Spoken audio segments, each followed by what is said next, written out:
Les tòfones són un dels secrets més ben guardats del bosc. Són fongs, bolets, que no estan a la vista i que són molt preuats perquè costen de trobar i perquè són una exquisidesa gastronòmica.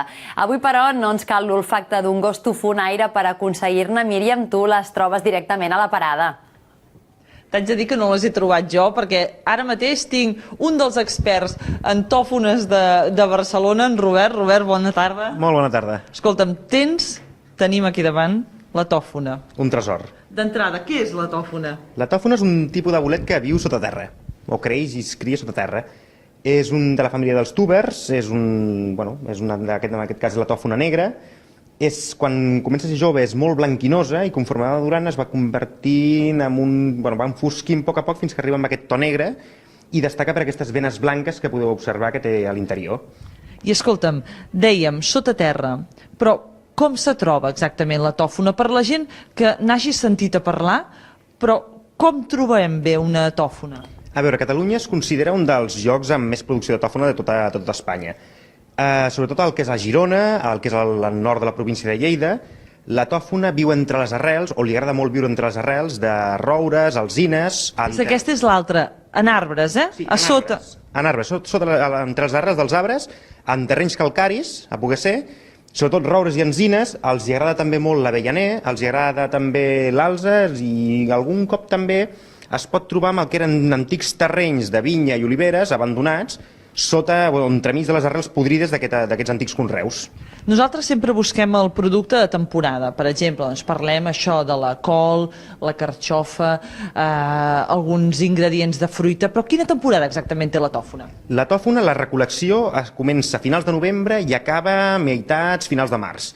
Des de meitats de març, finals de març, es reprodueix, comença a créixer i tornem a començar el cicle un altre cop al novembre, que és quan es torna a recol·lectar. I de zones de Catalunya ens deies que n'hi ha a diversos punts. Sí? Et demanaré, a Barcelona se'n pot trobar?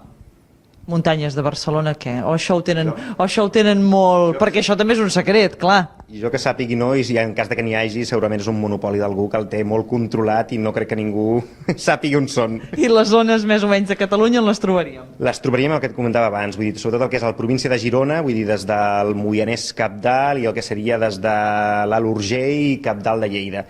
Sempre tirant cap als Pirineus. Vola en muntanya i llavors a partir d'aquí hi ha alguns trucs per trobar-la.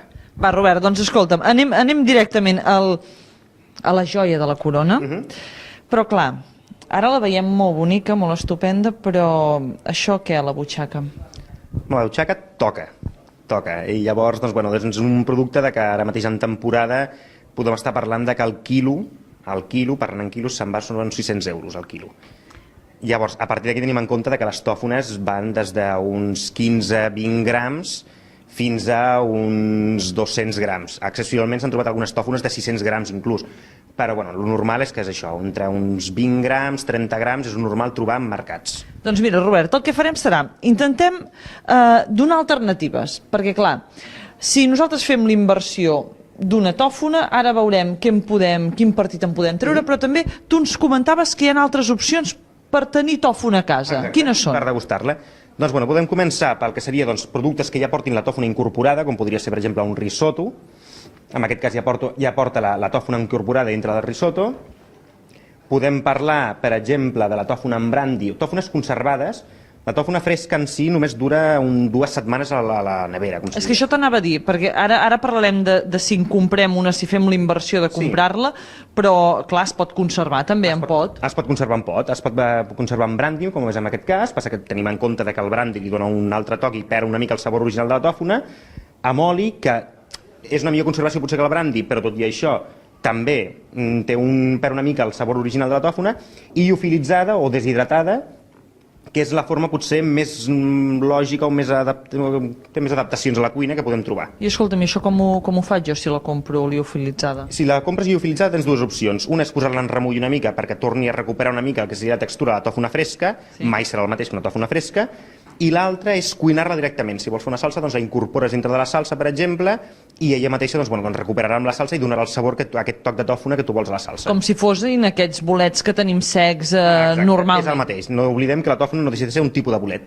I ara sí, va, fem la inversió. Jo me la compro i d'entrada la tinc a casa i a part de mirar-la i olorar-la perquè és tremendo. Com la conservo? La pots conservar com a molt, et diria que una setmana a la nevera. Una setmana, no acostuma a durar més.